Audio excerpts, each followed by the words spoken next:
morning, everyone, and welcome to BKV's second quarter 2025 earnings conference call. As a reminder, today's call is being recorded, and at this time, all participants are in a listen-only mode. A brief question-and-answer session will follow the formal presentation.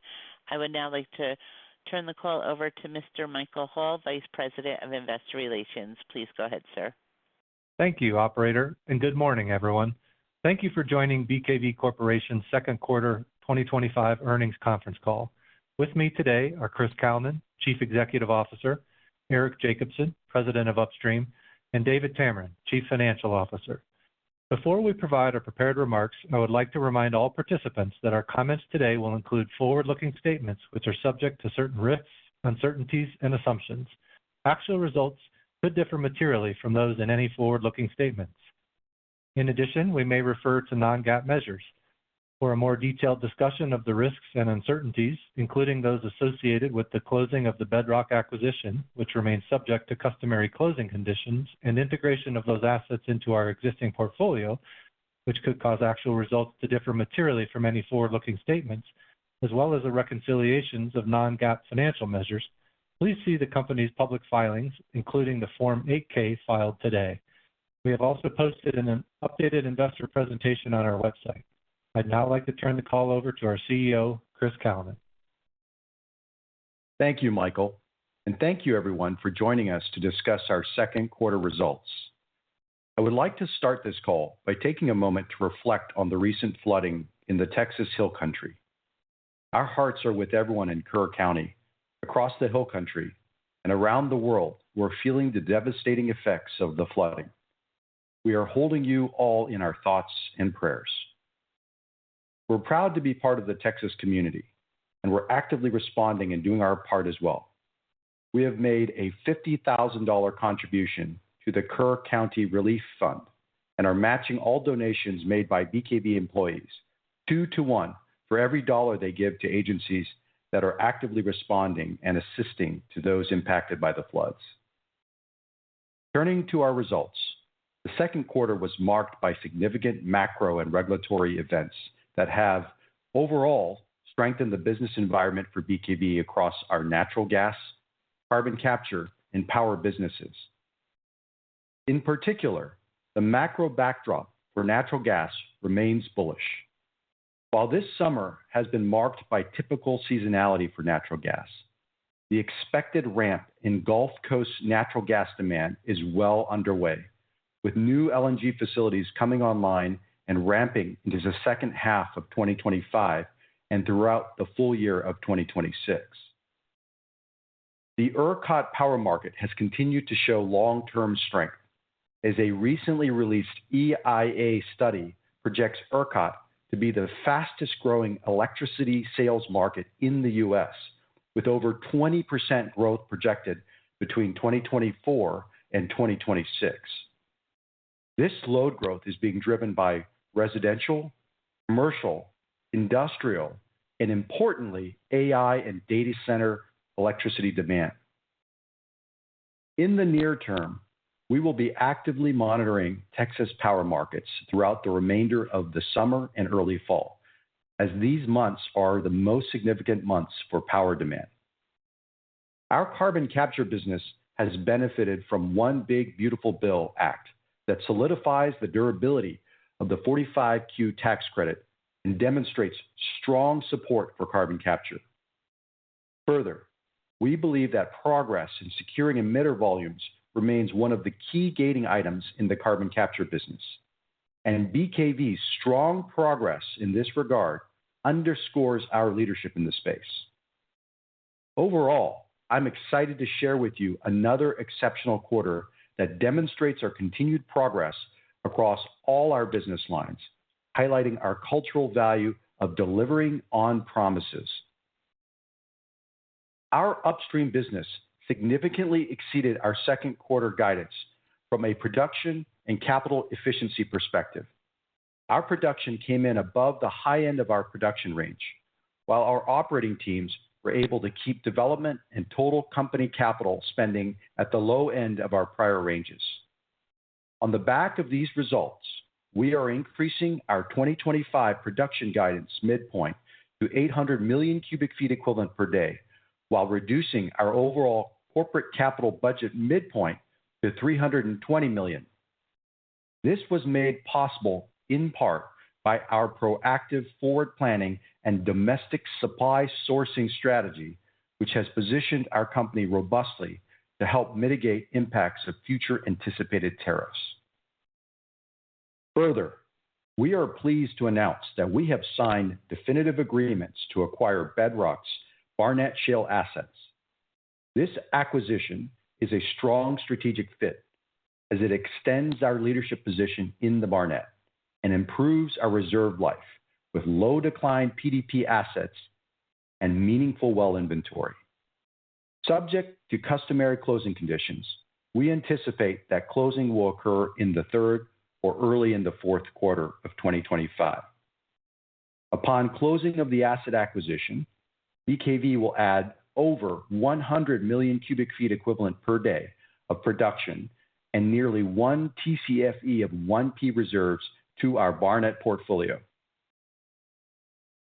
In our power business, BKV is pleased to share that we have reserved manufacturing slots for natural gas turbines with a major power plant manufacturer. The optionality provided by these turbine slots enhances our ability to discuss additional power needs with large data center companies and hyperscalers. BKV remains in active discussions with these potential customers regarding long-term PPAs and is actively analyzing the market dynamics around PPA transactions to optimally position our Temple power generation assets for maximum value.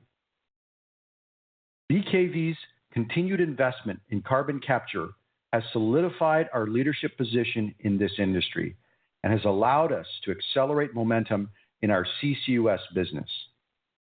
Consistent with this, we recently announced yet another CCUS emitter agreement with our major midstream partner at another of their plants in Texas. We have seen continued momentum in our discussions with additional emitters, and our partnership with CIP continues to provide us with the opportunity to accelerate our CCUS project pipeline. We are also excited to announce that we have inked a seminal deal for the supply of carbon sequestered gas, or CSG, to Gunvor, a global leading commodities trader. CSG enables the decarbonization of our energy and allows end users to utilize around-the-clock carbon-neutral energy that commands a premium in the marketplace. Overall, BKV has demonstrated strong progress around our closed-loop strategy, which combines the winning formula of gas, power, and carbon capture to create premium value in one of the fastest-growing energy markets in the world, the state of Texas. We believe we are ideally positioned to benefit from megatrends that are driving the energy markets, and we are excited to continue to demonstrate the uniqueness of our business model as we progress our business strategy and execute on our said and did culture. Now, I'd like to hand the call over to BKV's President of Upstream, Eric Jacobson, to discuss operational specifics for the quarter. Eric, over to you. Thanks, Chris. The second quarter was indeed exceptional for our operations as we continued to demonstrate the strength of our assets and our operational excellence. Our upstream business continued to outperform expectations for the second quarter while we maintained capital discipline. Our upstream teams have accelerated activity versus our budget, drilling and completing longer and more technically demanding wells in fewer days. Importantly, our production outperformance has been about more than just pulling activity forward.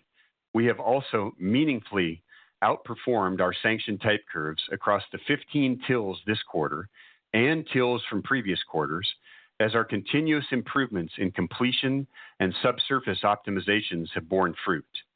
As a result, in the second quarter, our upstream segment continued its history of beating projections, delivering net production of 811 million cubic feet equivalent per day, exceeding the high end of our guidance range of 805 million cubic feet equivalent per day. Additionally, our teams have delivered all of this at lower than expected capital investment as we continuously find new ways to increase efficiencies and push our unit costs lower than planned. What's particularly impressive is that we've achieved these results while keeping development CapEx at $63 million, the low end of our guidance range. Our Barnett development costs continue to trend lower with an approximate 11% reduction in dollar per lateral foot well cost compared to our last continuous development activity, reducing from a $632 per lateral foot average in 2023/2024 to approximately $560 per lateral foot through 2Q of 2025. To highlight a few details behind our $560 per lateral foot cost performance, our upstream team achieved several notable company records this quarter, all while maintaining our top-notch safety track record. We drilled the longest well in company history, reaching a total measured depth of over 20,000 feet. Year to date, we have also drilled 7 wells with greater than 90-degree azimuthal bends in the lateral, including a U-turn well. We are also hitting company records on the completion side. During the second quarter, we averaged over 22 pumping hours per day on 2 pads in the Barnett, resulting in the 2 fastest pads completed in BKV's history. In addition to our lower than projected development capital spend, company-wide lease operating and workover expense came in below the low end of the guidance range for the second quarter at 46 cents per MCF equivalent, reflecting the success of our cost reduction initiatives as well as our increased vertical integration and production outperformance. As Chris mentioned, we are pleased to revise the midpoint of our full year 2025 production guidance range up to 800 million cubic feet equivalent per day, an increase of nearly 4% over our previous midpoint, while maintaining the same development capital range of $205 to $235 million as originally guided. For the third quarter, we expect production midpoint to be at 820 million cubic feet equivalent per day, with a range of 805 to 835 million cubic feet equivalent per day. This guidance excludes the anticipated impact of the Bedrock acquisition, which, subject to customary closing conditions, is expected to close late in the third or early in the fourth quarter. In addition, while still remaining within the upper range of our original development capital guidance, we anticipate an additional 3 to 4 drilled and completed NEPA wells in late 2025 beyond the initial full year 2025 plan, which should put us in a very good place heading into 2026. We are delivering more production in 2025 than planned and more activity within the same original CapEx range. As mentioned, we are excited to share that our proven platform for success in the Barnett should be enhanced by the acquisition of Bedrock Energy Partners' Barnett assets for a total purchase price of $370 million, subject to customary closing conditions, which will further solidify our leadership in the basin and extend our reserves significantly. The assets include over 1,000 producing wells, the vast majority of which are located in the heart of our Barnett acreage and are very complementary to our existing footprint. Upon closing, these assets will allow for extending laterals on our existing acreage, adding accretive near-term inventory, and pulling multiple levers for cost optimization. The assets really fit hand in glove with our current acreage, and we anticipate applying BKV's proven Barnett playbook to these locations very quickly. The acquisition is expected to add over 100 million cubic feet equivalent per day of production and nearly 1 TCFE of proved reserves and over 70 undeveloped new drill locations, approximately 50 of which are Tier 1 locations with a weighted break-even average of about $2.50 per MMBTU, consistent with our current inventory portfolio. There are also 80 refrac locations, giving BKV the opportunity to further our refrac program leadership. The base decline complements our current leading low decline position at around 7% on both a 1-year and 5-year basis. We view the pending Bedrock acquisition as further evidence that we are in the sweet spot of all shale basins with low decline, PDP-weighted and cash-flowing assets, low nitrogen gas to deliver to Gulf Coast demand centers, and a long runway of exceptionally capital-efficient inventory. Turning to our CCUS business, the tailwinds Chris mentioned are supporting a robust deal pipeline. In addition to our operating Barnett Zero facility, we now have 2 additional CCUS projects that have reached FID, with 3 more projects progressing towards FID. All told, we have 4 Class 2 well permits that have been approved, 7 Class 6 well permit applications submitted and under review by the EPA, and 2 recently approved MRV plans, keeping our project pipeline on track. The new East Texas project we announced will be co-located with an existing natural gas facility and is the 6th such facility to be announced by BKV. We forecast that the project will achieve an average annual sequestration rate of approximately 70,000 metric tons of CO2 per year in a Class 2 injection well. While initially owned by BKV Decarbon Ventures, this project may be transferred to BKV's CIP joint venture in the future. On CIP, our partnership with them is now underway and has really energized this portion of our business through funding, a strategically aligned vision for CCUS, and additional project potential. It is a relationship we are very excited about.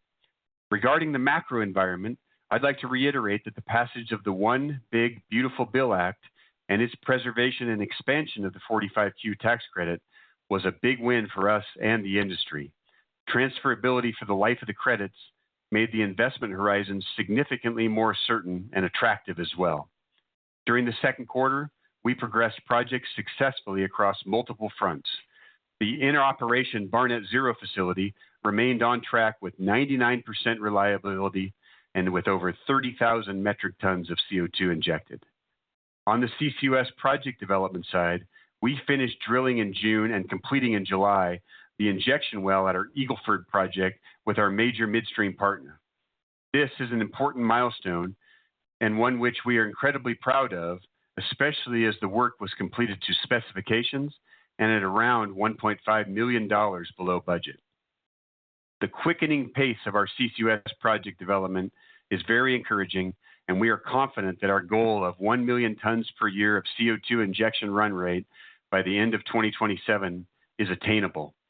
Consistent with our commentary during the 1Q call, following sequencing of projects on the back of the CIP partnership, we have reduced our full-year guidance for CCUS and other CapEx to a range of $85 to $115 million, with a midpoint of $100 million, down from a midpoint of $130 million.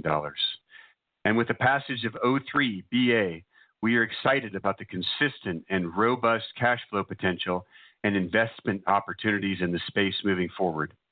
Overall, our team's performance in the second quarter extended our leadership position and legitimate high-fidelity delivery on the CCUS front. I'll now turn the call over to our CFO, David Tameron, for a review of our power business and financial results. Thank you, Eric. Our power business delivered strong results in the second quarter, and as Chris mentioned, we're making excellent progress in our discussions with several hyperscalers and data center operators. The Temple Complex, which sits at the center of major data center build-outs at ERCOT, uniquely positions BKV to provide energy solutions for those looking to address their power needs today. During the second quarter, our Temple plants delivered a combined average capacity factor of 59%, and total generation was over 1,900 gigawatt hours. Power prices averaged $46.34 per megawatt hour, with average natural gas cost of $2.98 per MMBTU, resulting in an average spark spread of $25.15. BKV's implied proportionate share of power JV adjusted EBITDA was $18 million, and gross power JV adjusted EBITDA of $36 million was above the high end of our guided range for the second quarter in a row, as favorable weather conditions and advantage pricing drove outperformance late in the quarter. As we look to the remainder of 2025, we expect gross third quarter power JV adjusted EBITDA of $55 to $75 million and are maintaining our annual guidance of $130 to $170 million.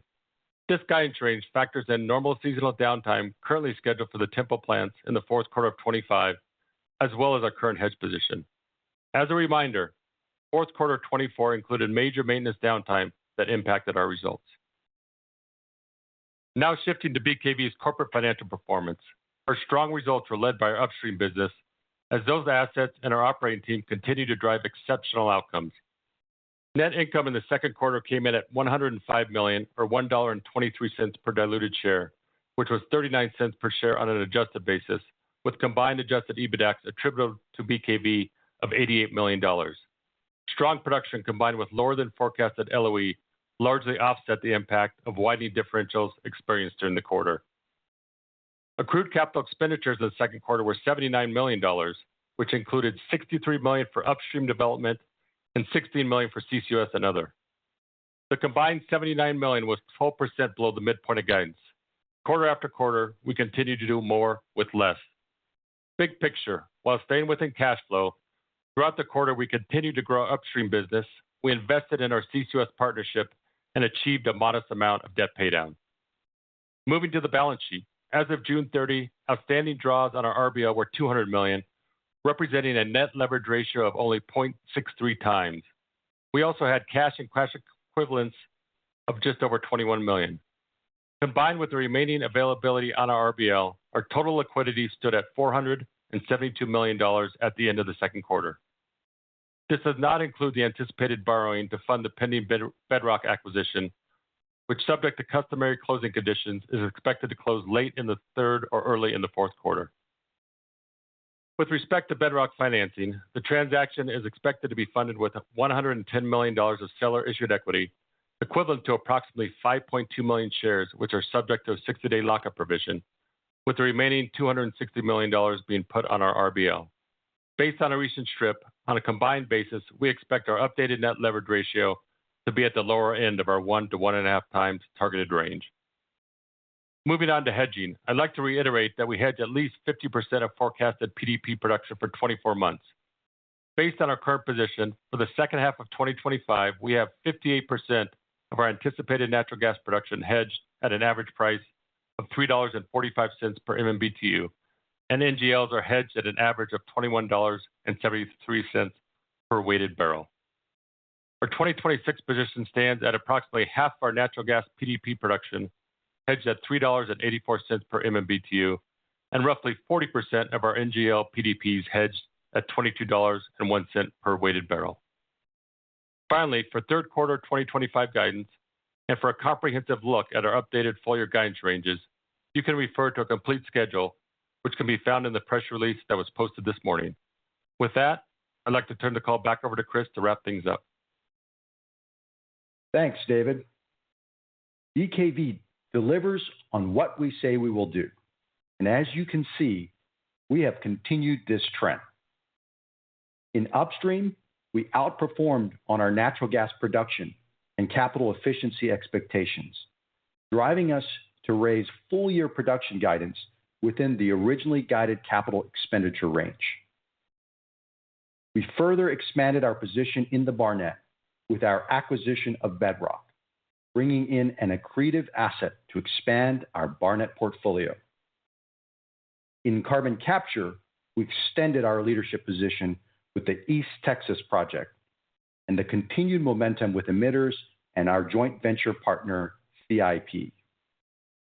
Additionally, we signed a seminal deal with Gunvor for the purchase, marketing, and sale of carbon sequestered gas, demonstrating premium pricing potential for the unique combination of our gas and carbon capture assets.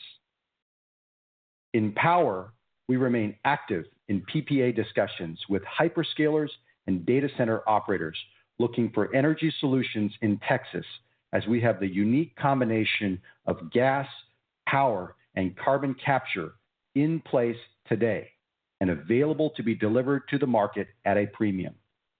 We look forward to future announcements in this regard. Finally, I would like to take a moment to thank our incredible employees for their hard work and dedication. I would also like to thank our shareholders and Banpu for your continued belief in the BKV vision. Operator, We are now ready to take questions. Thank you. If you would like to ask a question, please press star one on your telephone keypad. A confirmation tone will indicate your line is in the question queue. You may press star two if you would like to remove your question from the queue. And for participants using speaker equipment, it may be necessary to pick up your handset before pressing the star keys. One moment while we poll for questions. Our first question is from Scott Gruber with Citigroup. Please proceed. Yes, good morning, and congrats on the deal. Thanks, Scott. Can you guys hear me? Oh, thanks. Great. Yep, we can hear you. Yep. You can hear me. So obviously, one of the key benefits of purchasing adjacent acreage is improving your ability to lengthen laterals and continue to drive, better economics in the play. I guess the question in the Barnett is, with the producing wells in existence, how much running room do you have to increase laterals? So maybe just some color on kind of, long laterals as a percentage of the program today and, how that improves with the acquisition. Sure. Yeah. Good morning, Scott. This is Eric, and thanks very much for the question. Yeah, you're absolutely correct. The lengthening of laterals and the accretion of inventory is certainly one of many advantages of the Bedrock deal that we're very excited about. In addition to it fitting complementary with low decline base, with adding infrastructure scale and contiguous acreage to our portfolio, with selling more low nitrogen gas to data centers and to Gulf Coast demand centers, for example. We're also excited about the inventory accretion, as you mentioned. I think we announced 50 kind of equivalent Tier 1 lateral adds, plus another 20 Tier 2, so a total of 70, up to 70 equivalent 10,000-foot lateral adds. Of that 50 Tier 1, roughly close to half of those are extending existing laterals from our current acreage, as you mentioned. And then on top of that, I'll reference the 80 refracs that have been additive as a result. So all told, kind of 70 equivalent 10,000-foot laterals, 80 refracs. It adds another couple of years of inventory and even better capital efficient inventory with the lengthening of laterals and the accretion of those high quality sticks from Bedrock acreage. I appreciate the color. And, you guys have made a lot of progress on the cost per foot. I think you guys brought in a high-spec rig to help with that. And you mentioned a U-shaped well as well. So just as you think about the cost per foot, maybe just some color on how much you think you can continue to drive that, with longer laterals, U-shaped wells, just some color on thoughts around cost per foot heading into 26. Yeah, sure. Thanks for that follow-up there, Scott. Yeah, we're very pleased, as you referenced, to have reduced our cost per foot lateral by 11% compared to our previous kind of continuous 23-24 programs in the first half of this year. I would say that, Barnett was the first to receive shale technology, and now 2 decades later, we're able to implement the best of shale technology. And we're seeing that. And we're certainly not in the late innings of that. We have more room to run. The resulting cost improvements have been from definitely extending lateral lengths, from optimal subsurface placement, from enhancing and improving frac designs, from setting records and learning lessons every day on lateral feet per day, on completion pumping hours, on records on rig mobs, et cetera. And the nice thing about those, Scott, is those are structural changes, and we expect those to remain as we continue to add additional structural changes from the lengthening of laterals as a result of Bedrock, for one, as you mentioned, from advancing completion designs. We're trialing and evaluating new completion designs right now, more on that in quarters to come. And there's certainly our use of data and analytics trending towards AI. We have the largest data set of anybody in the Barnett, and quite possibly one of the largest data sets of anybody in the shale basins in the U.S. And we are using that on the upstream PDP production side, as well as our D&C platform to advance our structural cost reductions. So more to come there on a number of fronts. We did reference the 7 wells we've drilled with 90-degree azimuthal bends, including 1 U-turn well. I would say those high angle and U-turn wells represent about 5% of our inventory going forward. So we can certainly drill them, and we've proven the competency and capability of drilling those. But our preference is to drill 10,000 foot and much longer straight laterals with slight jogs or bends, and that's the 95% kind of platform of our inventory going forward. I appreciate all the color. I'll take it back. Thank you. You bet. Thanks, Scott. Our next question is from Chris Baker with Evercore ISI. Please proceed. Yeah, good morning. Just want to stick on the upstream. First question's for Eric. Just curious, given the success you guys continue to see there, how does that kind of shake out in terms of maintenance capex at this point, and maybe just how you see Bedrock fitting into the picture there?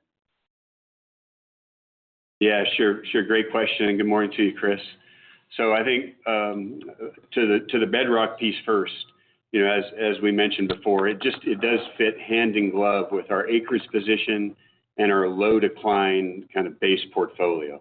So at a roughly 7% base decline that Bedrock brings to us, it fits in perfectly with our cash flowing PDP wedge, and perfectly, Chris, with a lower reinvestment rate and a lower maintenance capex rate.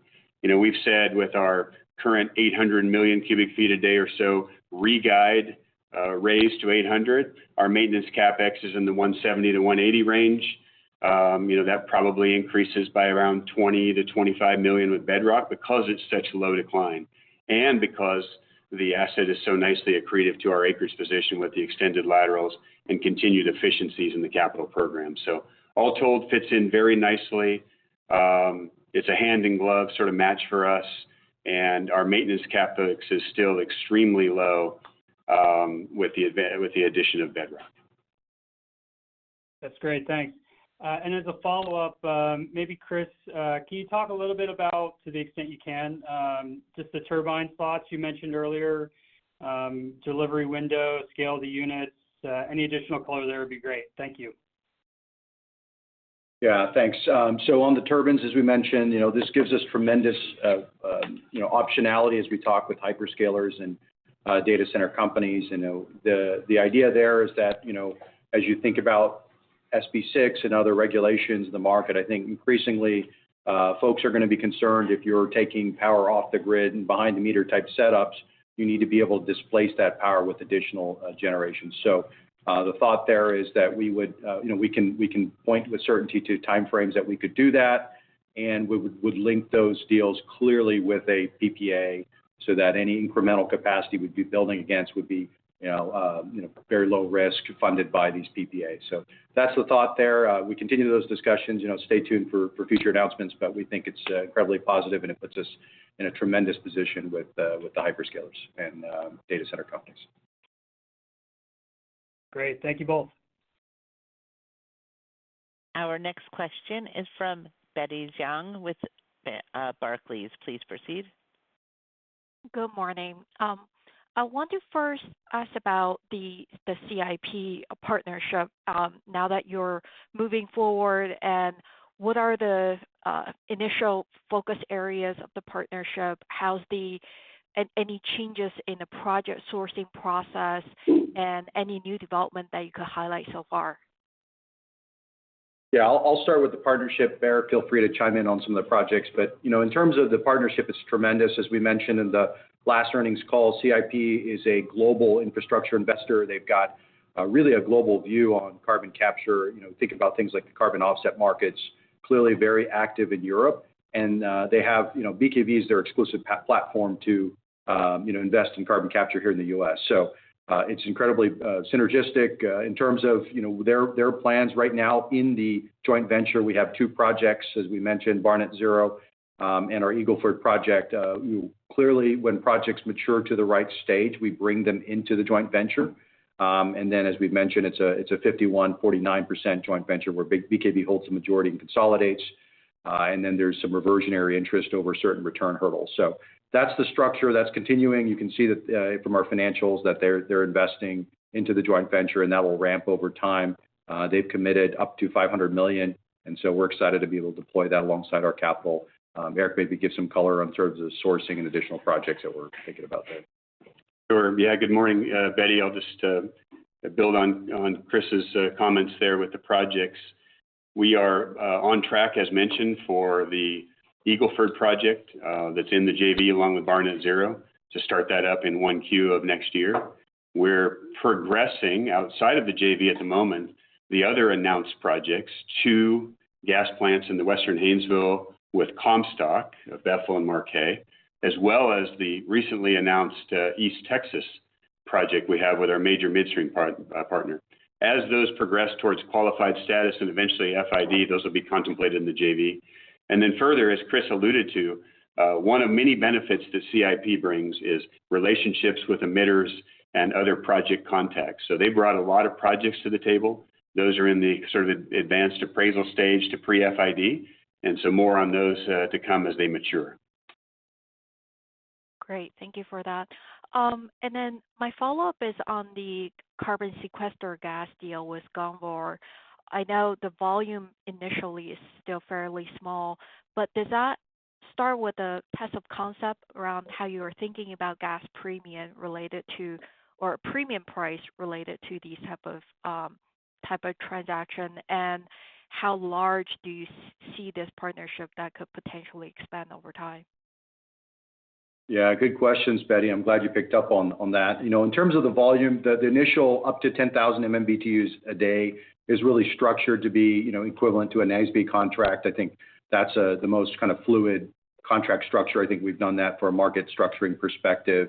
We're really excited about the partnership with Gunvor. They're committed to the deal. They believe in the product. They're really excited about being able to market this. Clearly, we're establishing a market. So as you know, you're in a period of price discovery, and you're also in a period of building the market.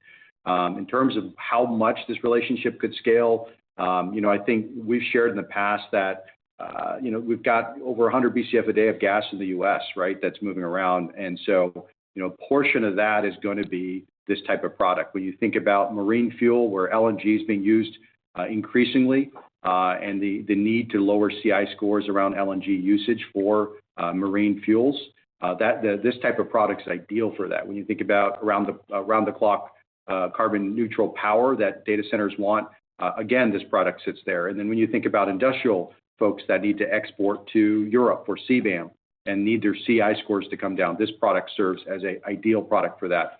And then finally, think about ethanol producers as you think about them producing or any sort of hydrogen where you have to lower your score. So anytime you're focused on lowering your CI score and avoiding compliance costs, this product fits perfectly in that mix. And that's why clearly Gunvor sees that and is excited about it. And we think the size of the market is pretty substantial, albeit it will be a subset of the broader gas markets here in the U.S. Very interesting indeed. Thank you. Our next question is from John Nardini with KeyBanc Capital Markets. Please proceed. Hi, good morning. Thank you for taking my questions. On the power side, in the release, you mentioned working with counterparties to improve capacity factors and realize spark spreads. You mentioned this a bit in the prepared remarks, but wondering if you could just talk through, what a potential deal might look like, through the PPAs, behind the meter solutions, or other commercial agreements to help drive those improvements. Yeah, good question, John. So in terms of the power business, right, as you saw, we've got tremendous headroom in the Temple Energy Complex. Today, we have a capacity of 1,500 megawatts. We're using our capacity factors we shared is in that 55%.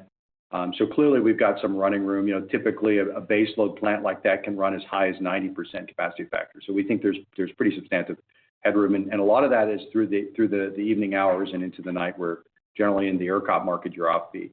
When you think about sort of partnering or working with hyperscalers or data centers, you're going to be looking at more around-the-clock type usage, right? And so I think some of that, you're going to contemplate as potentially a behind-the-meter structure where you can deliver power directly.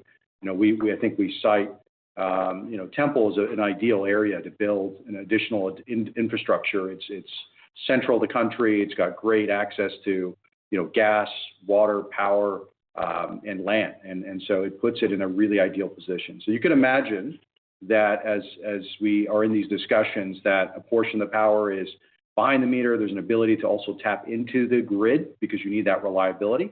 And then you're setting up a contract structure which is flexible. So you typically, you will see contract structures out there, everything from more fixed price to sort of a tolling type arrangement. And we'll continue to analyze that in the market, what's the ideal setup. But what's unique about BKV and our ability is we produce both gas and power. And so our flexibility on the contract side is incredibly dynamic. We can go all the whole spectrum from fixed price all the way to tolling arrangements. And so we think it's incredibly competitive. We're obviously going to be excited to kind of continue those discussions and look forward to future announcements in those regards.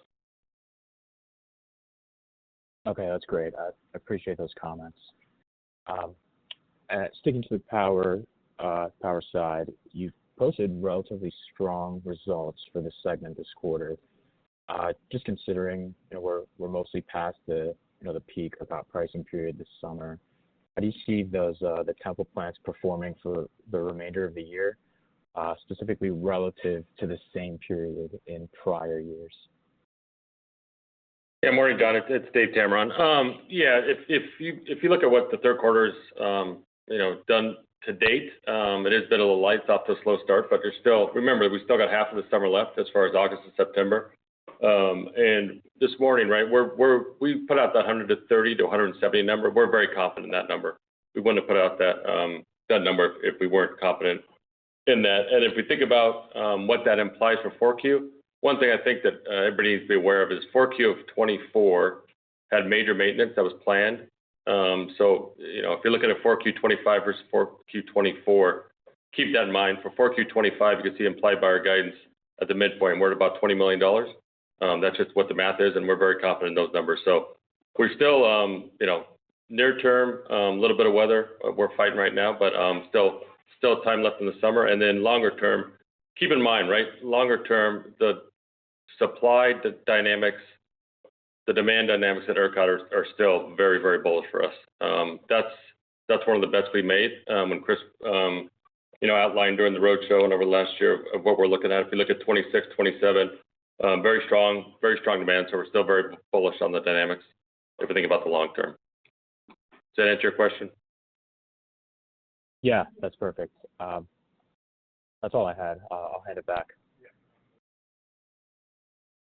As a reminder, it is star one on your telephone keypad if you would like to ask a question.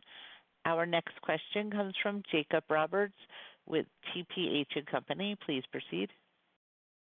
Good morning. Hey, Jake. Hi, Jake. One of the on Bedrock, I was curious, Chris, if you could kind of relay how competitive these processes are at the moment. And then for Eric, you've done a good job laying out why the asset made sense for BKV in terms of offset acreage, the midstream component, the decline rates. I'm wondering, as you look at other deals, which one of those factors is going to be the most important in your guys' minds as you pursue more acreage? Yeah, thanks, Jake. I'll start and then I'll hand it over to Eric there. So on the question of the process, one thing that's important to note is BKV is clearly the dominant producer in the Barnett. So when it comes to the folks kind of looking to exit or to monetize their positions, puts us in a great position when it comes to those discussions. Now, with regards to Bedrock specifically, they were very interested in being a shareholder in BKV as well. And so, that was truly a bilateral discussion where we kind of engaged with them and they saw the benefits and were excited about being a shareholder in BKV. Alongside of being able to kind of benefit from the synergies that Eric mentioned. So, that's going to be, one dimension. You're going to have other processes in the play where they're going to be more bids and, kind of more auction type structures. But I would imagine that, the deal flow is going to be a combination of bilateral and auction processes depending on who the seller is and their motivation. The nice thing, as I mentioned, is that we are the natural kind of owner of these assets. And so, we would be one of the first calls that I would guess anyone would make on that. So, and as you grow in the basin, it improves your economics even more, right? So there's a sort of a bit of a flywheel effect as you continue to consolidate the basin. So I think that puts us in a great position. And again, having stock as a currency, we've mentioned that on the roadshow, is going to make us even more attractive as an acquirer. And I think that's been proven here as we've shared. But Eric, if you want to talk about kind of opportunity set going forward. Sure. Yeah. Morning, Jake, and thanks for that question. I think as you're aware and is included in our investor deck, there are a number of other opportunities in the Barnett. Chris alluded to this too, that are quite attractive, from multiple perspectives, the same as Bedrock. Low decline basin, sweet spot with inventory, more gas to Gulf Coast demand standards, accretion on nearer term inventory like with Bedrock, infrastructure and contiguous acreage, et cetera. All of those matter, but I'd say, Jake, to your question of what's most important is us structuring a deal where we can achieve accretive economics overall with our playbook applied in all four of those different areas. So that's what's most important to us. We're able to achieve that with Bedrock, and we see a lot of runway left with our playbook and our proven track record in the Barnett to do that. Great. That's really helpful. As a follow-up, Eric, just making sure on the Bedrock stuff that you picked up, are the liquids cuts relative to new drills and refracs pretty similar to what you guys lay out on slide 13 for the legacy portion? Yeah, they're fairly similar in the kind of liquid content. I think we have it's actually a little higher, 63% gas and 37% liquid, so it's a little higher on the liquid percentage. And then the liquid constituents are a little richer on the Bedrock acreage, so a little higher value in the liquid constituency split. Great. Appreciate the time, guys. You bet. Thank you. Hey, it's Dave Tamer. Just before we take the next question, I just want everybody to be aware we do not have any forward guidance. In our forward guidance, we do not include anything for Bedrock. So once we close that transaction, we'll come back and update guidance, and we'll do that after the close. But just as of today, the guidance in the release does not include Bedrock. Our next question is from Jeff Jay with Daniel Energy Partners. Please proceed. Hey, guys. Morning, Just Jeff. thinking about, hey, how's it going? Good. You're looking at the productivity gains you've made and how your wells are producing above type curve now. I just wonder, and I'm sorry if I missed it earlier, but what are the key drivers of that outperformance? And I guess my follow-up to that would be, given that how competitive your new drills were with the refrac program even in last year, does this sort of outperformance kind of change how you think about the mix of refracs and new sticks going forward? Great. You bet, Jeff. Thanks for the question, and good morning to you as well. I think so. So there's nothing like, as far as your question on outperformance, there's nothing like repetition and consistent quality crews and the application of lessons. And we have a rigorous lessons learned and applied culture. And the result of all those in combination has led us to lower cost per foot and the outperformance to type curve you referenced. And I think there's several components, if you dive a next step deeper. One is our understanding the basin on the subsurface side and our ability to optimize subsurface with not only lateral lengths, but spacing, well placement relative to offset production, well placement relative to uphole challenges. And then certainly there's a completion element to it. We've optimized and right-sized and engineered our completions depending on where we are in the acreage. And the sum total of all that has led to that 17% outperformance versus type curve that you referenced. And then if you add in the fact that we are really executing to a high degree, the outperformance relative to plan is even greater than that because of the acceleration of our tills. I think we referenced 33% and 42% with new drills and refracs respectively. So it's a combination of type curve outperformance in the areas I mentioned and accelerating due to execution. And that's what's led us to be above plan. With respect to kind of the split of new drills and refracs, yes, but both are actually outperforming, as we mentioned on the compared to plan. And we're excited about the advancements in both. Those completion advancements I mentioned and the well placement and subsurface optimization has translated into our refrac program as well. So I would expect going forward, they're both highly competitive, highly accretive. They both have a nice sweet spot in our operation cadence. So I would expect us to continue to have sort of 80% of our CapEx invested in new drills and 20% in refrac. And just to remind you all, we have 520 or so refracs excluding, new drills excluding Bedrock and 2,100 refracs excluding Bedrock. So we have a long runway to go in both, and we'll keep that kind of split up going forward. Thanks very much. You bet.